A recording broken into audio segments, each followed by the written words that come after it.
Okay, so resheathing the sword. We all do it after we draw a sword, and you're not supposed to look when you do it. So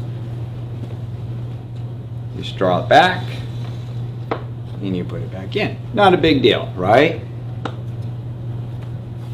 But what if instead of a shinogi or a unukubi, which this is,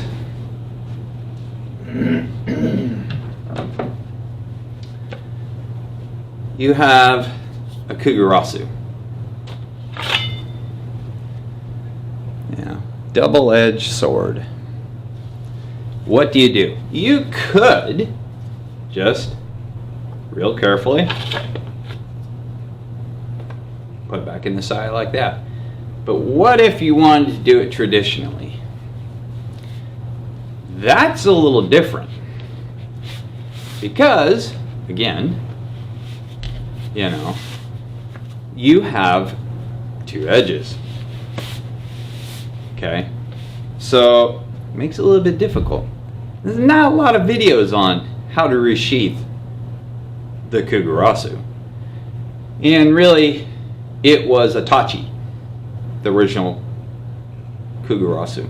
So it basically was edged down, so you would just put it in like that. You wouldn't do it like an uchi katana. But since now we have them as an uchi katana, really, no one's ever talked about how to resheath one of these.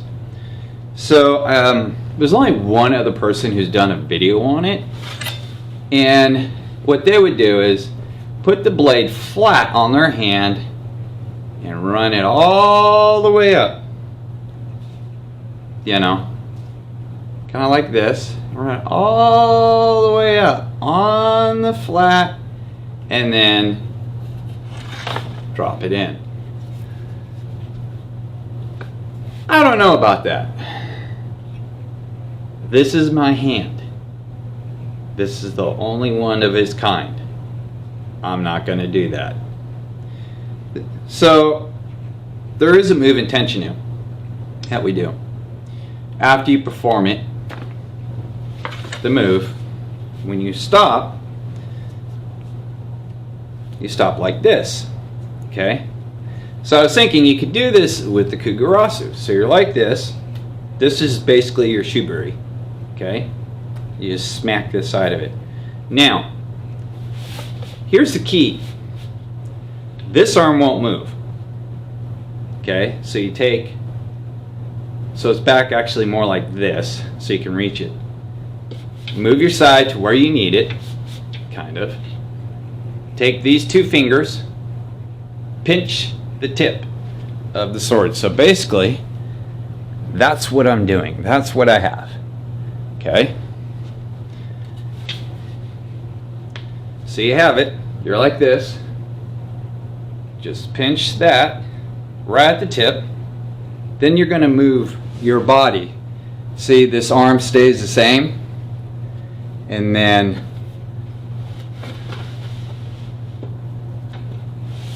put it back in. Probably be the safest way of doing it. And this obi belt is not cooperating because I don't have a hakama. So I'm going to go with 2 layers here. So I'll do that again. Sword's right here. Take it, and if you see, it's like that. It's like that. So that's how I'm holding it. Just like that. My fingers are out of the way. Okay. So this arm stays like that. You move your body, then rotate your hand, drop that tip in, and now my hand is already on the saya. So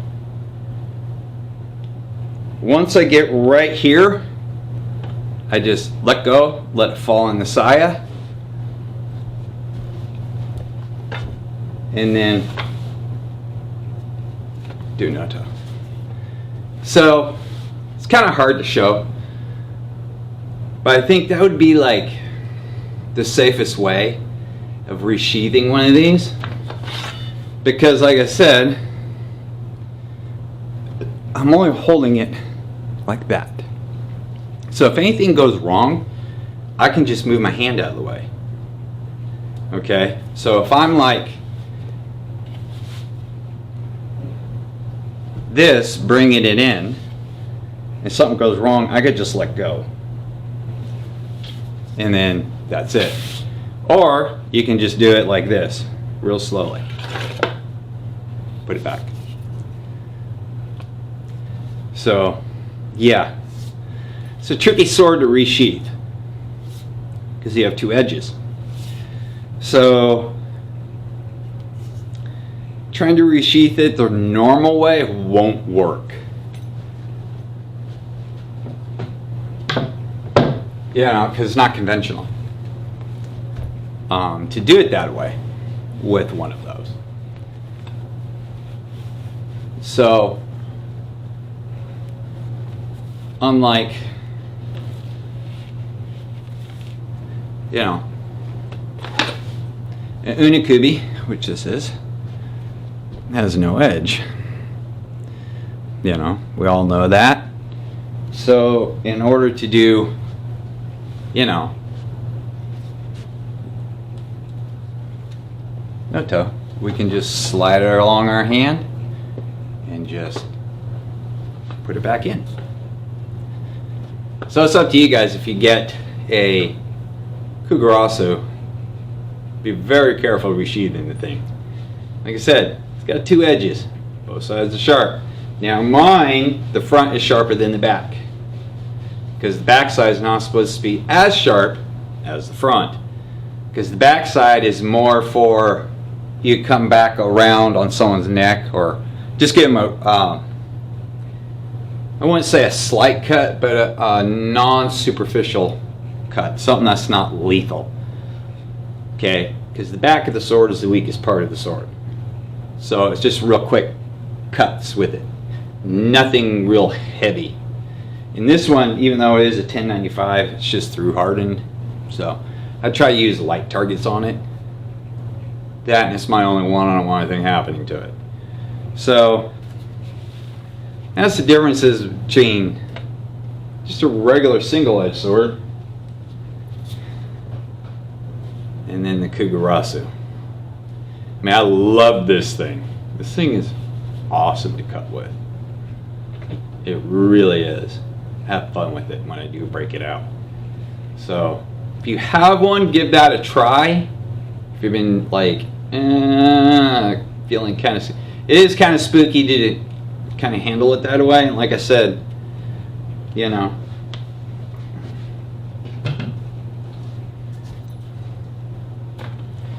this arm, you bring it back here where you can actually reach it, just pinch it, and don't pinch it hard, it's real light, you know, and just keep that arm stiff, and then you bring it around. As you do, you're gonna have to change your hand position, of course, but yeah. That is, like I said, I think one of the best ways if you want to resheath it traditionally. Other than that, just take the side out and put it away. So, see you guys later.